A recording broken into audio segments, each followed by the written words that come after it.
ዓለም ውዳቂ ምናምንት የሆነው ስለ ፍቅር ሲሉ ክብራቸውን ትተው እግዚአብሔር ሆይ ማረን፣ እግዚአብሔር ሆይ ማረን።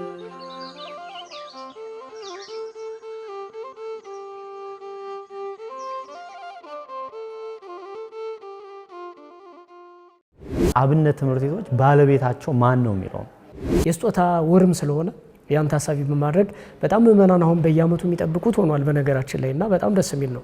ይሄ የመጀመሪያ የአብነት ተማሪዎችን የመምህራኑን ስለንቦና ከፍ ማድረግ ችሏል።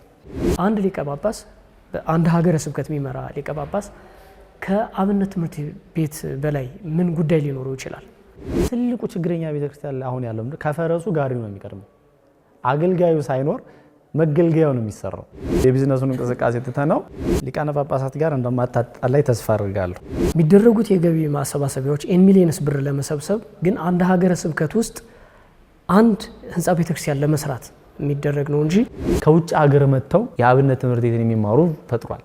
ልደቱን ስናከብር ልደቱን ስንቀበል እንዲሁ በምቾት የተሰሩ የተከወኑ ናቸው ብሎ መውሰድ ከባድ ነው የሚሆነው። ይህም ብቻ ሳይሆን አብነት ትምህርት ቤቶች ስማቸው ተመልሷል። የገና ስጦታ ለኔታ። ጤና ይስጥልን የተከበራችሁ የገጸ ገዳማት ወአብነት መርሃ ግብር ተመልካቾች፣ ገጸ ገዳማት ወአብነት መርሃ ግብር በሳምንት አንዴ በዚህ ሰዓት በማህበረ ቅዱሳን ቴሌቪዥን ተዘጋጅቶ ወደ እናንተ የሚደርስ መርሃ ግብር ነው። በዛሬው መርሃ ግብራችን ማህበረ ቅዱሳን አብነት ትምህርት ቤቶች ላይ ምን ተግባራትን አከናወነ፣ ምን ለውጥ አመጣ ብለን ዋና ዋና ሀሳቦችን አንስተን እየተወያየን ቆይታ እናደርጋለን። እንግዳ ይዘናል። አብራችሁን ቆይታ እንድታደርጉ በአክብሮት እንጋብዛለን።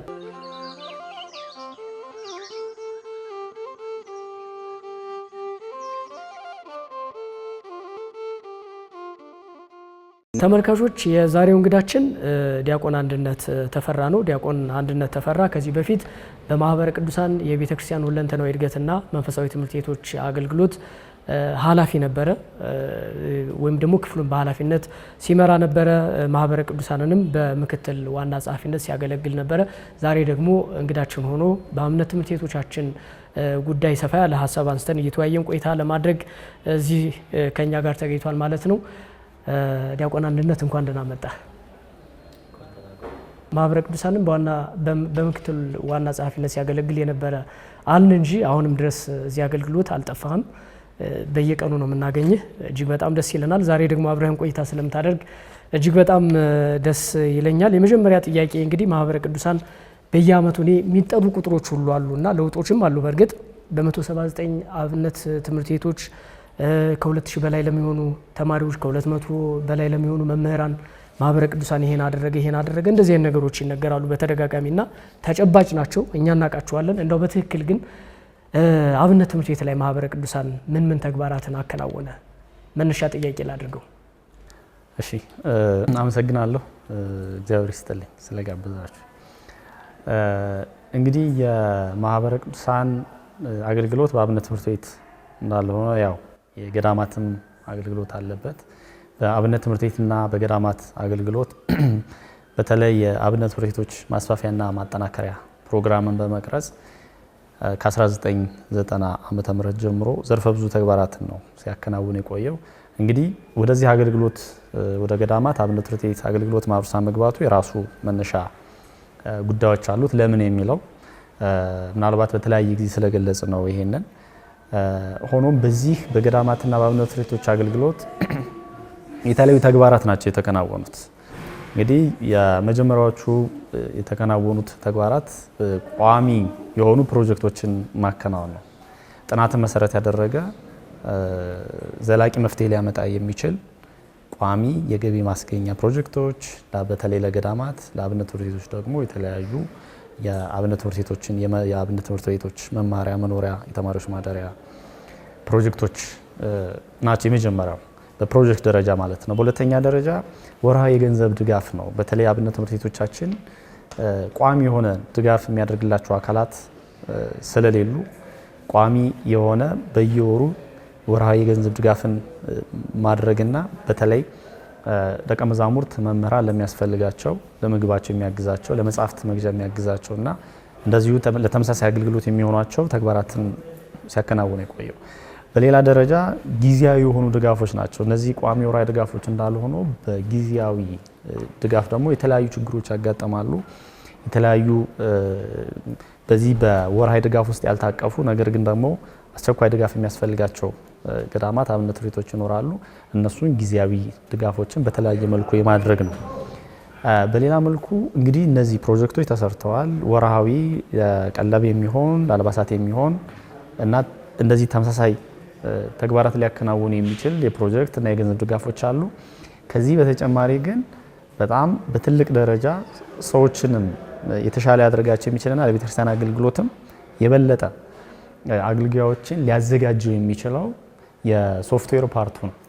ስለዚህ ሰው ፕሮጀክት ቢሰራለት ለምግቡ ለሆዱ ምግብ ቢያገኝ ልብስ ቢያገኝ አእምሮው ደግሞ የበለጠ እንዲሰራ ማድረግ ስለሚያስፈልግ በትልቅ ደረጃ የአቅም ማጎልበቻ እና የግንዛቤ ማስጨበጫ ስልጠናዎች ናቸው በትልቅ ትኩረት ሲከናወኑ የነበሩት አሁን በመከናወን ላይ የሚገኙት ማለት ነው። ከዚህ ጋር ተያይዞ አብሮ የአባ ጊዮርጊስ ዘጋስጫ ነጻ የትምህርት ዕድል መርሃ ግብርም የሚታይ ነው።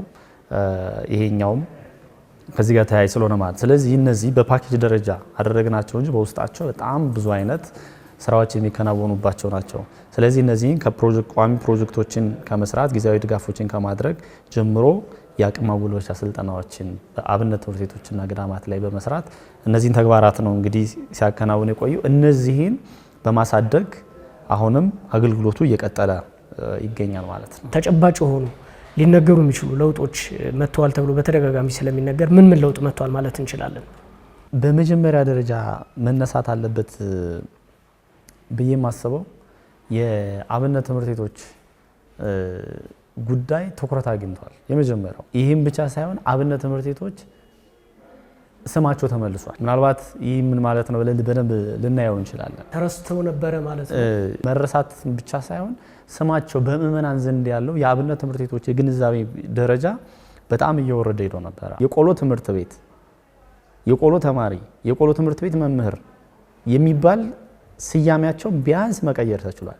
ይሄ የመጣው ደግሞ ማህበረ ቅዱሳን ይህንን ስራ ሲሰራ አብነት ትምህርት ቤቶችና ገዳማትን በተመለከተ በተለያየ ጊዜ በተለያየ አጋጣሚ የሰራቸው የግንዛቤ ማስጨበጫ ስራዎች ናቸው። ቢያንስ ምዕመናን አብነት ትምህርት ቤቶች እንዲጠይቁ ገዳማት እንዲጠይቁ በጣም ጉዞዎች ራሱ ወደ ገዳማትና አብነት ትምህርት ቤቶች እንዲስፋፉ ሆኗል። ምናልባት አሁን ያለውን የጉዞ ሁኔታ ትተነው ወደ ጎን አሁን ያለውን የጉዞ ማህበራት የጉዞ አፈጻጸም እንዳለ ሆኖ እሱም እንግዲህ በሌላ የሚነሳው ነው ማለት የቢዝነስ እንቅስቃሴዎችን ትተነው ነገር ግን ቢያንስ ትኩረት እንዲሆንና እንዲታዩ የኛ ናቸው የቤተክርስቲያን ናቸው ለቤተክርስቲያን ያስፈልጓታል የሚለው የመጀመሪያው እንደ ትልቅ ለውጥ ምናምን።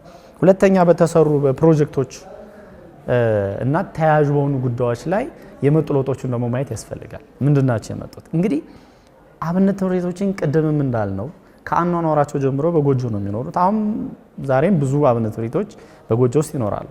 ነገር ግን ቢያንስ እንኳን ማስመስከሪያ ትምህርት ቤቶቻችን ሌሎችም አዳዲስ የተስፋፉ ያሉ ትምህርት ቤቶች ዘመናዊ በሆነ መልኩ እንዲሰሩ አስችሏል። ይሄ የመጀመሪያ የአብነት ተማሪዎቹን የመምህራኑን ስለንቦና ከፍ ማድረግ ችሏል። ሌላ አብነት ትምህርት ቤቶች መስፋፋት ነው እንደ ውጤት የምናየው። እንግዲህ አብነት ትምህርት ቤቶች ሲነሳ ብዙ ጊዜ ሰሜን ኢትዮጵያ አካባቢ ለዛ አካባቢ የተሰጠ ብቻ በማስመሰል እዛ አካባቢ ብቻ በብዛት በተለይ ትልልቆቹ ምስክር ትምህርት ቤቶች አሁንም እዛው አካባቢ ነው የሚገኙት። ቢያንስ ለአገልግሎት መሰረታዊ ትምህርት የሚሰጡት የመጋቢ ትምህርት ቤቶች የንባብና ቅዳሴ ትምህርት ቤቶች እንዲስፋፉ ከማድረግ አንጻር ማህበረ ቅዱሳን ትልቁን ድርሻ ወስዱ በአካባቢውን ባህል ቋንቋ የተረዱና የሚያገለግሉ አገልጋዮችንም በመፍጠር በኩል ዘርፈ ብዙ ድርሻ አለው። ስለዚህ አዳሪ አብነት ትምህርት ቤቶቻችን እዛው ከአካባቢው ልጆች የሚገቡበት ነው። የአካባቢውን ቋንቋ የአካባቢውን ባህል የሚያውቁ እዛው ተወልደው ያደጉ ከወረዳዎች ችግር ካለባቸው የሚገቡባቸው ናቸውና ይሄም አብነት ትምህርት ቤትን በማስፋፋት በኩልና አገልጋዮችን በመፍጠር ከፍተኛ አስተዋጽኦ አድርጓል። ሌላው የአብነት ተማሪዎችን ቁጥር የቀነሰውን በመጨመርና የጠፉ የአብነት ትምህርቶችን እንደገና ወደ መመለስና እንደገና ወደ ማንሰራራት ፈጥሯል። ለምሳሌ ብናነሳ የቅኔ ትምህርት ኦልሞስት ከፍተኛ አደጋ ደርሶበት ነበር። ቅኔ የአብነቱ የፍልስፍና መሰረት በሚል በማህበረ ቅዱሳን ፕሮጀክት ነው እንደገና የተነሳው ማለት ነው። አሁን ዛሬ በተለያዩ ቅኔ ትምህርት ቤቶች ብንሄድ በጣም ከፍተኛ ቁጥር ያላቸውን በተለያዩ አካባቢዎች ላይ ብንሄድ ከፍተኛ ቁጥር ያላቸውን የቅኔ ደቀ መዛሙርት እናገኛለን። እንደገና ደግሞ መምህራኑና ደቀ መዛሙርቱ በራሱ ተስፋ እንዲኖራቸው ለካ የሚደግፈን አካል አለ፣ ለካ አብነት ትምህርት ቤቶችም እንደዚህ ያስፈልጋሉ፣ ለካ ይጠየቃሉ አብነት ትምህርት ቤቶች የሚለው ነገር እንደገና ተስፋ እንዲያደርጉ አስችሏል። ሶስተኛው እና በሌላ መልኩ ደግሞ የምናየው ዋናው ነገር የአስተሳሰብ ለውጥ ነው። በሌላ ደረጃ የምናየው የአስተሳሰብ ለውጥ ወይም አቲቲዩድ የምንለው ነው። እኛ ቤተክርስቲያን ላይ በደንብ ማወቅ ያለብን ነገር የእውቀት ችግር የለም። ምክንያቱም አንድ ድጓን ሊያስመሰክር ቤተልሔም የተቀመጠን ሰው የእውቀት ችግር አለበት ልትለው አትችልም። ብሉይን ከሐዲሱ የያዘውን መጽሐፍ ነው የተማረው። ነገር ግን ያለበት ችግር ምንድነው? የአስተሳሰብ ነው። ቤተክርስቲያን ትፈልገኛለች። ለምንድን ነው የምማረው? ከተማርኩ በኋላ ምንድን ነው የማደርገው? አብዛኛውን ተማሪ በተለይ ይሄ የአስተሳሰብ ለውጥ ስራ የተሰራው ቅድም ባልነው የአቅም ማጎልበቻ ስራ ላይ ነው የተሰራው እና ይህን ስራ ለመስራት አሰስመንት በሚሰራበት ጊዜ ለምንድን ነው የምትማረው የአብነት ትምህርት ስትሉት እንደይንታ አገሌ ለመሆን ነው የሚልህ። እንደይንታ አገሌ ለመሆን እንደይንታ አገሌ በጣም ትልቅ ጥምጣም ለመጠምጠም አንቱ ለመባል አካባቢው ላይ እና የተከበረ ለመባል ነው የሚማረው እንጂ ቤተክርስቲያን ስለምትፈልገው ተምሬ ነገ ምእመናንን እንደዚህ አስተምራለሁ፣ ቤተክርስቲያን ትፈልገኛለች፣ የቤተክርስቲያን አገልግሎት ላይ የድርሻዬን አደርጋለሁ የሚል አልነበረም። መሪ የቤተክርስቲያን አገልጋይ መፍጠር የሚል መርሃ ግብርም አለ። በጣም ትልቅ እንትን ነው እሱ ራሱ እዛ ውስጥ ነው። እዚህ የአቅም ማጎልበቻ ፓኬጁ ጋር ተያይዞ የሚሰጡ በጣም ብዙ የትምህርት አይነቶች ናቸው። ከትምህርት ሃይማኖት ጀምሮ እስከ ሊደርሺፕ ድረስ ነው ያለው። እንግዲህ የመጀመሪያው ጉዳይ ቤተክርስቲያንን እንዴት እንደሚያስፈልጓት ማሳየት ነው። ቤተክርስቲያን የትኛውን ክፍተት ሊሸፍኑላት እንደሚችሉ ማሳየት ነው። ስለዚህ ያንን ከማሳየት አንጻር ይሄ የተሰራውና አብነት ትምህርት ቤቶች ላይ አሁን ላይ ያለውን ለውጥ ሲታይ በከፍተኛ ደረጃ ትልቅ መነቃቃት ያለበት በዓላማ የሚማር እስከ ችግሮቹ እንግዲህ የራሱ የሆነ ቻሌንጅ ስላላቸው ደግሞ ማለት ነው። የራሳቸው ቻሌንጅ አለ፣ እሱ እናነሳዋለን። ያ እንዳለ ሆኖ ግን ቢያንስ በተስፋ የሚማር ተማሪ ፈጥሯል። ሁለተኛ ተጽዕኖ ፈጣሪ የሆኑ መምህራንና ደቀ መዛሙርት መፍጠር ተችሏል። መጽሐፍ በመጻፍ በማስተማር በመናገር በማሳመን ተጽዕኖ የሚፈጥሩ አካላትም መጥተዋል፣ ተፈላጊ የሆኑ ምክንያቱም የሆነ ጊዜ ላይ ታስታውሱ ከሆነ በተለይ ቤተክርስቲያን አውደ ምሕረት ላይ ከአብነት ትምህርት ቤት ወይም ከጉባኤ ቤት የወጡ ሊቃውንትን ማየት በጣም ይናፍቅ ነበር። የሉም ነበር ኦልሞስት ማለት ይቻላል። እንደውም ምንድን ነበር የሚባለው? በቃ የጉባኤ ቤት መምህራን እኮ አንድም እያሉ ትምህርታቸው ለምእመናን አይገባም እያሉም እንግዲህ የሚያስወሩባቸው የተለያዩ አካላት ነበሩ። ይሄ መናቁና አብነት ትምህርት ቤቶችን ወደ ኋላ ማድረጉ በመሰረቱ ቀድመን ከኋላ የነበረውን ዘመን አነሳን እንጂ እስከ ቅርብ ጊዜ ድረስ ነበር።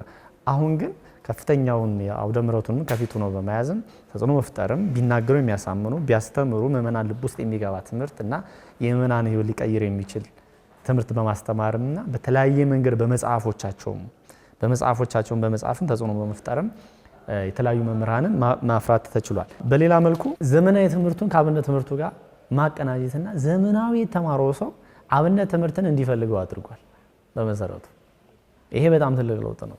ምክንያቱም ዲግሪ የተማረ ሰው ወይም ደግሞ በዩኒቨርሲቲ ውስጥ ጥሩ ዶርም ላይ ካፌ ሰዓት ጠብቆ የሚበላ የሚጠጣ የሚዝናና የነበረና ዲግሪ የያዘን ሰው አብነት ትምህርት ቤት አስገብቶ ማስተማር ምን ያክል ወደ ኋላ መመለስ እንደሆነ ወይም ደግሞ ምን ያክል ተነበረበት እንትን በጣም ከጥሩ ኢንቫይሮንመንት በጣም ወደ አስቸጋሪ እንትን መውሰድ እንደሆነ ዝም ብለህ አስበው። በዚህ ውስጥ ግን የአብነት ትምህርቱ የፈጠረው ተጽዕኖ ዲግሪያቸውን ተምረው ኢቭን ማስተርስ ኑሯቸው ወደ አብነት ትምህርት ቤት ገብተው የሚማሩ ሰዎችን ፈጥሯል። ከውጭ ሀገር መጥተው የአብነት ትምህርት ቤትን የሚማሩ ፈጥሯል። እሱ ብቻ አይደለም። ዛሬ በውጭ ሀገር ብንመለከት በተለይ የማህበረ ቅዱሳንም አሜሪካ ማዕከል እና ሌሎቹም ማዕከላት እንዳቅማቸው በሚሰሩት ልክ አሜሪካ ላይ ተወልደው የመጀመሪያ ቋንቋቸው አማርኛ ያልሆነ እንግሊዝኛ ተናጋሪ የሆኑ በጣም ብዙ ዲያቆናት ድቁና ብቻ አይደለም፣ ስብከተ ወንጌልም በእንግሊዝኛ ብቻ አይደለም፣ ህፃናትም ናቸው ስብከተ ወንጌሉ ላይ የማህሌት አገልግሎቱ ላይ መሳተፍ የሚችሉ አፋቸውን ግን በእንግሊዝኛ ቋንቋ ይፈቱ። ነገር ግን የአብነት ትምህርቱን አሜሪካ ላይ እንኳን ተቀምጠው የአብነት ትምህርቱን የሚፈልጉ ልጆችን ማፍራት መምህራንን ማውጣት ተችሏል። በደንብ ተጽዕኖ የሚፈጥሩ ማለት ነው። ይሄ ዝም ብሎ በአንድ ጊዜ የመጣ አይደለም። በጣም ረጅም ጊዜ የፈጀ በጣም ብዙ ውጣ ውረዶች የነበሩበት በጣም አስቸጋሪ ነገር የነበረበት ከ1991 ዓመተ ምህረት ጀምሮ ብለን የምንወስደው ማለት እኮ ነው አይደለ? ክፍሉ ገዳማትና እንደ ክፍል ተቋቁሞና ይሄን ስራ መስራት አለብን ተብሎ በማሩሳን ስራ አመራር ተወስኖ ወደ ስራ የተገባበት ጊዜ ማለት ነው። እንግዲህ የማሩሳን ምስረታ ከዛ በፊት ያለው ጊዜ እንዳለ ሆኖ ማለት ነው። የዚህኛው አገልግሎት የተጀመረበት ጊዜ ማሩሳን አገልግሎት ከጊዜ ወደ ጊዜ የተለያዩ አገልግሎት ዘርፎችን እያደገ እንደሄደው ሁሉ አንደኛው አገልግሎት ዘርፉ ነው የመጣበት ማለት ነው። ስለዚህ እስከዛ ድረስ ይሄን ተጽዕኖ መፍጠር ችሏል። በለውጥ መልኩ ይሄን ልናየው እንችላለን ማለት ነው። መልካም እንግዲህ እነዚህ ሁሉ ስራዎች ሲሰሩ መቼስ እንዲሁ በምቾት የተሰሩ የተከወኑ ናቸው ብሎ መውሰድ ከባድ ነው የሚሆነውና ምናልባት ከተለያየ አቅጣጫ ሊሆን ይችላል ፈተናዎች ይኖራሉ። በእርግጠኝነት ምን ፈተናዎች ነበሩ እናንሳቸው እስቲ እነሱ። የአብነት ትምህርት ቤትና የገዳማት አገልግሎት በጣም ድካም አለበት፣ አድካሚ ነው። አድካሚነቱ አንደኛ እንግዲህ ከጂኦግራፊ አንፃር በጣም ሩቅ ናቸው። ብዙዎቹን ፕሮጀክት የሚሰራባቸውን ስልጠና የሚሰጥባቸውን ቦታዎችን ብዙዎችን ተንቀሳቅሰን ባሉበት ቦታ ሄደን ነው የምንሰራው። ከዚህ አንፃር እንደ ቻሌንጅ ሊነሳ ይችላል። ከባዱ ቻሌንጅ እና የበለጠ ለውጥ እንዲመጣ ያልሆነበት ቻሌንጅ ግን አብነት ትምህርት ቤቶች ባለቤታቸው ማን ነው የሚለው ነው። ይሄ ሲባል የላቸው ማለት አይደለም። የአብነት ትምህርት ቤቶቹ ባለቤት የቤተክርስቲያኗ መዋቅር ነው። ከላይ ከጠቅላይ ቤተ ክህነት ጀምሮ እስከ ታችኛው እስከ አጥቢያ ቤተክርስቲያን ድረስ ያሉት ናቸው የአብነት ትምህርት ቤቶች ባለቤት፣ ወይም ደግሞ አብነት ትምህርት ቤቶች የቤተክርስቲያኗ ናቸው። አብነት ትምህርት ቤቶች የቤተክርስቲያኗ ናቸው። የቤተክርስቲያኗ ሀብት ናቸው። የቤተክርስቲያኗ ተቀዳሚ እውቀት ምንጭ ናቸው። የቤተክርስቲያኗ አማድ ናቸው አብነት ትምህርት ቤቶች። ማህበረ ቅዱሳንም ስራዎችን ሲሰራ ያጋጠመው ቻሌንጅ ቢኖር የመዋቅሩ ሙሉ ኃላፊነት አለመውሰድ ነው። ቢያንስ እንኳ ከምስክር ትምህርት ቤት የወጡትን የሚቀጠሩበት አሰራር የለም። ይሄ አንደኛው አብነት ትምህርቱን ዲስከሬጅ የሚያደርጉ ጉዳይ ይሄኛው ነው። አንድ ሊቀ ጳጳስ አንድ ሀገረ ስብከት የሚመራ ሊቀ ጳጳስ ከአብነት ትምህርት ቤት በላይ ምን ጉዳይ ሊኖረው ይችላል? እዛ ሀገረ ስብከት ላይ አብነት ትምህርት ቤትን በልዩነት ወይ ደግሞ በተለየ መንገድ አብነት ትምህርት ቤትን መስራት ካልቻለ አንድ ሊቀ ጳጳስ ወይም ደግሞ አንድ ሀገረ ስብከት ከዛ የበለጠ ምን ስራ ሊኖረው ይችላል? ሌላው በትክክል ብዙዎቹ ምክንያት የሚያቀርቡት የበጀት እጥረት አለብን፣ የገንዘብ እጥረት አለብን ሲሉ ነው የሚሰማው ሀገረ ስብከትና ሀገረ ስብከቱ ላይ ደግሞ ሚሊየንስ ብር በከንቱ ያልሆነ ቦታ ላይ ውለው ለሌላ ችግር ሁሉ ህዝቡን የሚያጨቃጭቁ ነገሮች ሲፈጠሩ እናያለን። እና ምንድን ነው እንደዚህ አይነት ቦታ ላይ ያለውን ነገር እንዴት ነው ማንሳት የምንችለው? ሊቃነ ጳጳሳት ጋር እንደማታጣላይ ተስፋ አድርጋለሁ። ወይም ደግሞ ብፁዓን አበው ሊቃነ ጳጳሳትን ለመተቸትም እሱ አቅሙም አይደለም። ነገር ግን ክፍተቶችን መናገር ደግሞ እንደ ቤተክርስቲያን ልጅነት ተገቢ ነው። የሚሰሩ አሉ፣ እንዳልኩት የሚሰሩ አሉ። ከሀገር ውጭ ሆነው እኮ ለአብነት ትምህርት ቤቶች እያስተባበሩ የሚልኩ ብፁዓን አበው ሊቃነ ጳጳሳት እኮ አሉ፣ እናውቃለን። ነገር ግን ሚስ ያደረግነው ነገር አለ በመሰረቱ ማለት ነው። ልማት የሚለውን ኮንሴፕት ሚስ አድርገናል። አንዳንድ አጥቢያዎች እኮ የአብነት ትምህርት ቤቶች ያሉበትን ቦታ ክሊር አድርገው ወይም ደግሞ አስወጥተዋቸው እኮ ሌላ የገቢ ማስገኛ ብለው የሚገነቡ አሉ። ልማት ነው እሱ፣ ልማት ተብሎ ማለት ነው። ስለዚህ ይሄ ልማት የመጀመሪያውን ችግር የፈጠረው ልማት የሚለው ኮንሴፕት እሱ በትክክል ዲፋይን ስላልተደረገ ነው። አንዳንድ ሀገረ ስብከት ጋር ስትወያይ እኛ አሁን የጀመረው ልማት አለ፣ እንደዚህ ትልቅ ህንፃ ጀምረናል፣ እንደዚህ ነው የሚልህ። ነገር ግን እዛ ሀገረ ስብከት ላይ ሄደህ ብታጠና ከፍተኛ የሆነ አገልጋይ እጥረት አለ። አገልጋይ የለም። አገልጋይ ከሌለ ምእመናኑ እየጠፋ ነው ማለት ነው። ዲያቆናት ከሌሉ፣ ካህናት ከሌሉ ቅድም እንዳልነው ማን ቀድሶ ያቁርባቸው? ማን መስዋዕቱን ይሰዋላቸው? እና ማን ወደ መንፈሳዊ ህይወት ይመልሳቸው? ማን ያስተምራቸው? ስለዚህ ትልቁ ችግረኛ ቤተክርስቲያን አሁን ያለው ከፈረሱ ጋሪው ነው የሚቀድመው። አገልጋዩ ሳይኖር መገልገያው ነው የሚሰራው። በጣም ትልቅ አብያተ ክርስቲያናት ምንም አገልጋይ በሌለበት ቦታ ላይ የተገነባ ልታይ ይችላል። ማን ነው የሚያገለግለው ስትል እሱ የፕሮጀክቱ አካል አይደለም። ለአብነት ትምህርት ቤቶች ያሉ አስተሳሰቦች አልተቀየሩም። ገና ጊዜው ተቀይሯል። ቀድሞ እንደነበረው ቁንጫ እየበላው ወይ ደግሞ እየራበው ይማር የሚል እንትን የለም። ሰው ስለራበው አይደለም አብነት ትምህርት የሚማረው። እንደውም ሲረበው እኮ የመማር መጠኑን ይቀንሳል፣ የሚማርበት ጊዜ ይቀንሳል። ምቹ የሆነ ማረፊያ ከሌለው ይቀንሳል። ቀደምት የነበረው ከዘመናዊ ትምህርት በፊት ከዩኒቨርሲቲዎች በፊት የነበረ አብነት ትምህርት ቤት ዛሬ ላይ እንዴት በዚህ ልክ ደክሞ በዚህ ልክ ወርዶ ቁጭ ብለው ማስተማር የሚገባቸው መምህራን እድሜ ልካቸው የደከሙ መምህራን እንደገና እየለመኑ ቁጭ ብለው በአግባቡ ተምረው ለቤተክርስቲያን መድረስ ያለባቸው ደቀ መዛሙርት በረሃብ ምክንያት ከአብነት ትምህርት ቤት እየወጡ እንዴት ሊሆን ይችላል? አይሆንም። ስለዚህ ብዙ መሰራት ያለባቸው ጉዳይ አለ። በትክክል ቤተክርስቲያኗ አብነት ትምህርት ቤቶቿን አሁንም ልታስተዳድራቸው ይገባል። አሁንም በተዋረድ ላለው የቤተክርስቲያን መዋቅር ቤተክርስቲያን አብነት ትምህርት ቤቶችንና የገዳማትን ጉዳይ በአግባቡ ትኩረት መስጠት አለባት ብዬ አስባለሁ። እውነት ነው። ዲያቆን አንድነት እንግዲህ በጣም ብዙዎቹ ያነሳቸው በየምንሄድበት ሁሉ የምንታዘባቸው ነገሮች ናቸው። እንደዚህ ምስክር መሆን እንችላለን እና እኔ እዚህ ላይ በጣም ማንሳት እንፈልገው ቅድም ነካ ለማድረግ ሞክረሃል። ይሄ ህንፃ ቤተክርስቲያን መስራት ላይ አባቶቻችን ተጠምደዋል የሚለውና እኔ እንደውም የገቢ ማሰባሰብ እንቅስቃሴዎች በየቦታው አሉ። የሚደረጉት የገቢ ማሰባሰቢያዎች ሚሊየንስ ብር ለመሰብሰብ ግን አንድ ሀገረ ስብከት ውስጥ አንድ ህንፃ ቤተክርስቲያን ለመስራት የሚደረግ ነው እንጂ ሙሉውን ቤተክርስቲያንን አገልግሎት ሊያፋጥን የሚችል ተተኪ ትውልድ መፍጠር የሚቻልበትን እድል ለማስፋት በሚደረግ እንቅስቃሴ ላይ ግን ሲሰማሩ አይተናናቅም። እና እንደው ምንድነው ያሰረናል? ለአብነት ትምህርት ቤቶች ማጠናከሪያ ማስፋፊያ ወይ ደግሞ በተለየ መንገድ አብነት ትምህርት ቤቶችን ለመገንባት ተብሎ እንደው ገቢ ማሰባሰብ ራሱ ያልተሞከረው ከምን የተነሳ ሊሆን ይችላል?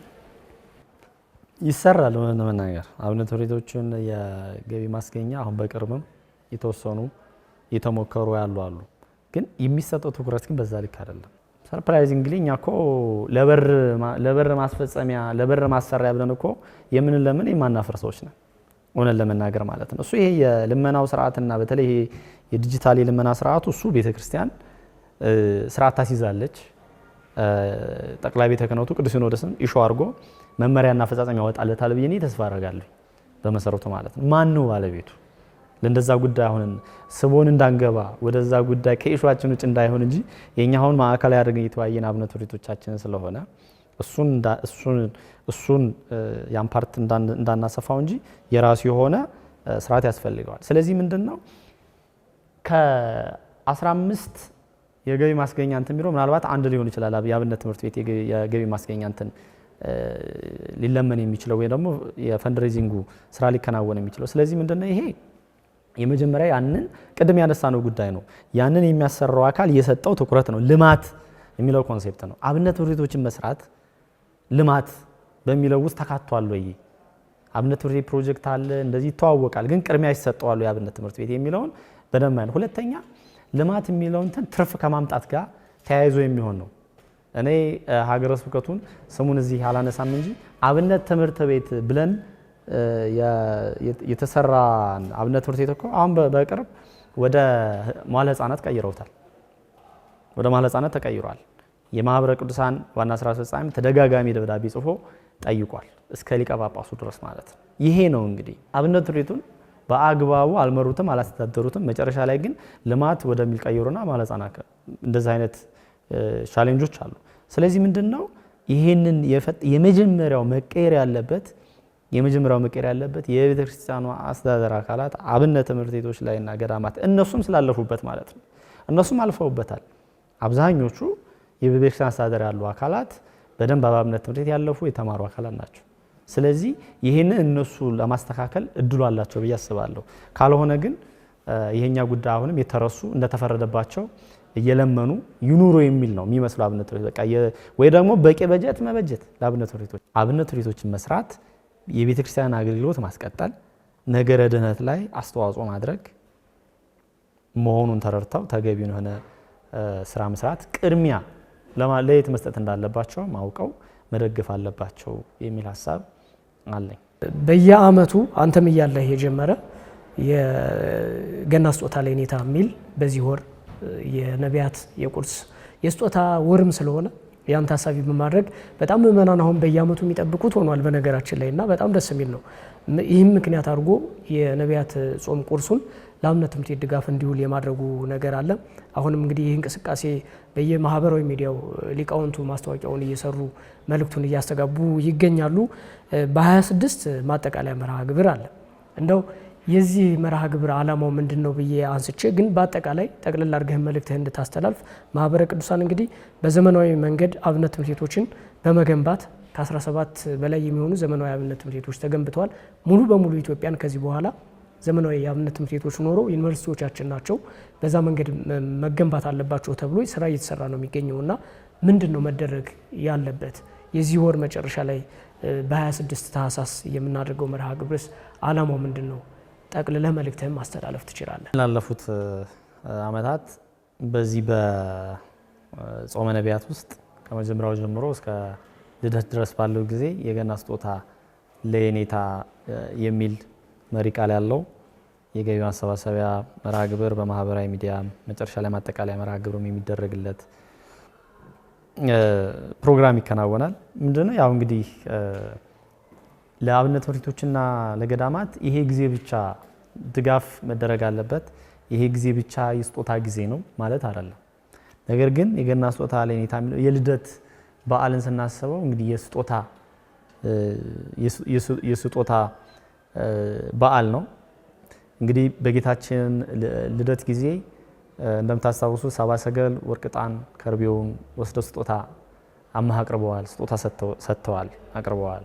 እንስሳቱ እንኳ አምላካቸው መሆኑ አውቀው በዛ በብርድ ወራት የሚለብሰው ልብስ በሌለበት ራቁቱን ሆነው በብርድ ላይ ሲያዩት ሂደው እስትንፋሳቸው ያላቸውን ሰጥተውታል። በቃ እነሱ ማድረግ የሚችሉት በእስትንፋሳቸው ማሞቅ ነው። ሌላ ነገር ሊያደርጉ አይችሉም። እስትንፋሳቸውን አሙቀውታል፣ ሰጥተውታል። መላእክትና እረኞች ደግሞ እንግዲህ ዓላማቸውም የተፈጠሩበት ዓላማም እግዚአብሔርን ማመስገን ነውና ዓላማቸው አመስግነውታል፣ ምስጋና አቅርበዋል። ስለዚህ ይሄን አብነት ተደርጎ ቅድም እንዳልነው በገዳማት በአብነት ትምህርት ቤቶች ማህበረ ቅዱሳን ዘርፈ ብዙ ተግባራትን ነው እያከናወነ የሚገኘው። ስለዚህ ይሄን ጊዜ እኛም ልደቱን ስናከብር፣ ልደቱን ስንቀበል፣ ጾማችንን ልደቱን ለማየት ነቢያት የጾሙትን ጾም እኛም ስንጾም ስጦታችንን ቢያንስ የጾም ቁርሳችንን ይህን ስጦታችንን ቅድም ብዙ ስናወራላቸው ለነበሩት ቀድሞ በችግር ውስጥ ተምረው አሁንም በችግር ውስጥ እያስተማሩ ላሉት የአብነት መምህራኖቻችን እና ደቀ መዛሙርቶቻቸው የሚሆን ድጋፍ እንስጣቸው፣ ስጦታ የፍቅር ስጦታ እንስጣቸው ነው ዓላማው ማለት ነው። ይህንን አብነት አድርገን እኛም በየዓመቱ ሰው ስጦታ ይሰጣጣል አይደል? ለበዓል ሲመጣ የተለያየ ስጦታ ይሰጣጣል። እውነት ለመናገር እንደው ለአብነት መምህራኖቻችን ወይም ደግሞ እንደው ለአብነት ደቀ መዛሙርት እንደው ስጦታ እንስጣቸው ብሎ በየትኛው በዓል ነው እንደው ምእመናን ሄደው የሚያውቁት? እንደ አብነት ትምህርት ቤቶች ያሉበት አካባቢ ራሱ የሚኖሩ ምእመናን በቃ በበዓል እኮ ለልጄ፣ ለጓደኛዬ፣ ለባለቤቴ ወይም ደግሞ በቅርብ ላለ ጓደኛዬ ስጦታ እንደምሰጠው ሁሉ እስኪ ይህንን በዓል ደግሞ የልደት በዓልን ሊሆን ይችላል፣ የትንሣኤ በዓልን ሊሆን ይችላል፣ የዘመን መለወጫ ሊሆን ይችላል፣ የጥምቀት ሊሆን ይችላል። እስኪ ደግሞ አሁን ስጦታ ለአንድ አብነት መምህር ስጦታ ብሰጥ ብሎ እንደው አስበው የሚያውቅ ሰው አለ? እንደው ይሄን ለበዓለም ምክንያት አድርጌ ስጦታ ብሰጥ፣ በእርግጥ የሚያደርጉ ብዙ ምእመናን እንዳሉ ተስፋ አደርጋለሁ። ግን ይሄንን በልባችን ብናደርገው እነሱም እንደማንኛውም ስጦታ የሚሰጣቸው አለን የሚላቸው ይፈልጋሉ። ስለዚህ ይሄኛው ደግሞ በማስ የሆነ ነው። በቃ የገና ስጦታችንን ለኔታ ተርበው ለተማሩት አሁንም ተምረው የቤተክርስቲያን አገልግሎትን እና ቤተክርስቲያንን ለማስቀጠል አሁንም በችግር ውስጥ እያስተማሩ ላሉ በችግር ውስጥ ለሚማሩ ደቀ መዛሙርት ስጦታችን እንስጣቸው። በመስጠታችን የሚጎልብን ነገር ስለሌለ ማለት ነው። ቢያንስ ከምንበላውን ቁርሳችን አጠራቅመን ብንሰጣቸው ወይ ደግሞ ለበዓል ከምናርደው በግ ከዋጋው ላይ ቀንሰን ለነሱ ብንሰጣቸው፣ ለበዓል ከምንገዛው ልብስ አሁን በዓል ነው፣ ጥምቀት ይመጣል፣ ልደት አለ፣ ከዛ በጣም ብዙ ነው ወጪ ሰው የሚያወጣው፣ ከስጋዊ እንትናችን ገት አድርገን ብንሰጣቸው ስጦታ ስለዚህ በማይጠፋ መዝገብ የምናጽፈው ነው ማለት ነው። ሁለተኛ የቤተክርስቲያን አገልግሎትንም እያገዝን እያስቀጠልን ነው። አብነት ትምህርት ቤቶቻችን እያገዝናቸው እኛ ጥቂት ብለን የምንሰጣቸው ለአብነት ትምህርት ቤት በመሰረቱ በእነሱ ዘንድ በጣም ብዙ ነው። አንድ 50 ኪሎ ኮቾሮ እኮ እንግዲህ ደረቅ ነው አይደል? ኮቾሮ እነሱ እኮ እስከ 3 ወር ድረስ እኮ የሚጠቀሙ ናቸው። በመሰረቱ በመጠን መኖርንም የሚያስተምሩ ናቸው አብነት ትምህርት ቤቶች። አብነት ትምህርት ቤትን በመሰረቱ ህይወቱን ብንዳስሰው የአብነት ከትህትና ጀምሮ ሙሉ ተግባራዊ ክርስትና ያለበት ነው የአብነት ትምህርት ቤት ህይወት በመሰረቱ። ምነና እዛ ውስጥ አለ፣ መንኖ የሚኖር ነው ተማሪው። መምህራኑ መንኖ የሚያስተምሩ ናቸው። ከዓለም ርቀው ከቤተሰብ ርቆ እየተራበ እንደ መናኝ በረሃ ገብቶ የሚማር ተማሪ ነው ያለው ገና በወጣትነቱ እና ብዙ ተግባራዊ ክርስትና ያለብን ነው። ስለዚህ ለነዚህ ነው ስጦታ የምንሰጠው። ስለዚህ ምእመናን አብነት ትምህርት ቤቶችን ስንደግፍ ቀጣይ ቤተክርስቲያን አገልግሎትን እየደገፍን ወይም ቤተክርስቲያን እያስቀጠል መሆናችን አውቀን የገና ስጦታ ለየኔታ እኔም ለየኔታ ድጋፍ ማድረግ አለብኝ በማለት ሁላችንም ድጋፋችን የምንችለውን እንደ አቅማችን ድጋፍ እንድናደርግ የበለጠ ማህበረ ቅዱሳንም አብነት ትምህርት ቤቶች ላይ ነገም ይሰራል ዛሬም ይሰራል ከዚህ የበለጠ እንዲሰራ እንዲጠናከር የተሰሩትም ውጤታማ እንዲሆኑ ድጋፋችንን አጠናክረን እንድንቀጥል ለማሳሰብ ወዳለሁ። በጣም ሰፊ ሀሳብ ነው ያነሳነው። እጅግ በጣም አመሰግናለሁ። ይልመድብህ ለማለት እፈልጋለሁ። ተመልካቾች ከዲያቆን አንድነት ተፈራ ጋር በዚህ መንገድ ሰፋ ያለ ቆይታ ነበረን። አብነት ትምህርት ቤቶቻችን ጉዳዮቻችን ናቸው፣ መሰረቶቻችን ናቸው። ሁሌም ልናወራላቸው በአብነት ትምህርት ቤቶቻችን ዙሪያ ልንወያይ ያስፈልጋል። ዛሬ ሰፊ ሀሳብ ነው የተነሳው። እንግዲህ የማህበረ ቅዱሳን የቤተክርስቲያን ሁለንተናዊ እድገትና መንፈሳዊ ትምህርት ቤቶች አገልግሎት የነቢያት ጾም ከገባበት ጊዜ ጀምሮ የነቢያት ጾም ቁርሳችንን ለአብነት ትምህርት ቤቶቻችን በሚል የገና ስጦታ ለየኔታ በሚል መልእክቱን እያስተጋባ ይገኛል። ሁላችንም የበረከት ተካፋይ እንሁን ለማለት እፈልጋለሁ። ከስር በምናስቀምጣቸው የባንክ አካውንት ቁጥሮች እንግዲህ የምትችሉትን እያደረጋችሁ ለበረከቱ ተካፈሉ። ለዛሬ የነበረን ቆይታ ይህንን ይመስል ነበረ። አብራችሁን ቆይታ ስላደረጋችሁ እጅግ አድርገን እናመሰግናለን። በያላችሁበት ጥሩ ጊዜ ተመኘን። ሰላም። በየገዳማቱ በየበረሃው ውስጥ ስለተሰደዱት ፍቅርህን በመህብረት የዓለም ውዳቂ ምናምንት የሆነው ስለ ፍቅር ሲሉ ክብራቸውን ትተው እግዚአብሔር ይማረን፣ እግዚአብሔር ይማረን።